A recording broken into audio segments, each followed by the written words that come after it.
Olá pessoal, bom dia, professor Jefferson, tá? Vamos falar aqui um pouco sobre a história, tá bom? A introdução aos estudos históricos, tá certo? Qual é a função da história? Para que ela serve? Como analisar a história?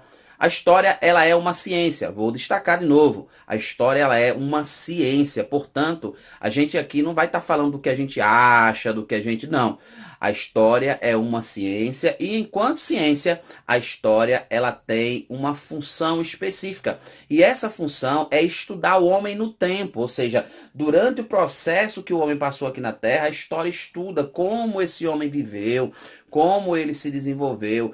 É o estudo do passado da humanidade, tá certo? Então a história ela tem essa função principal, tá bem? A história ela não trabalha só. A história ela trabalha com outras disciplinas ou ciências que auxiliam ela, como a paleontologia, como a geologia, como a antropologia, como a arqueologia. Então a história ela estuda o passado da humanidade com base também em outros estudos, tá certo?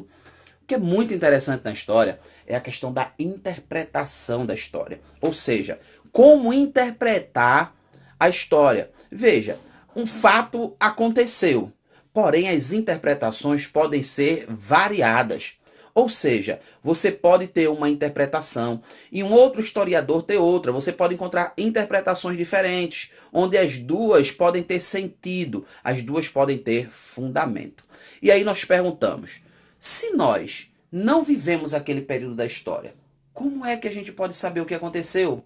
Através da pesquisa científica, ou seja, as fontes históricas, elas vão ser materiais indispensáveis ao estudo do historiador.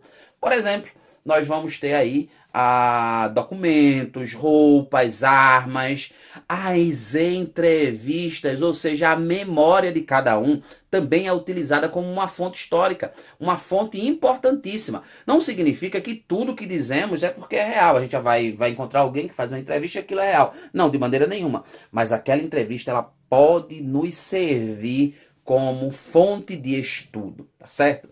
Então, através dessas fontes, nós conseguimos estudar a história e entendê-la muito melhor, tá bem? Forte abraço para você, muito bom dia, professor Jefferson.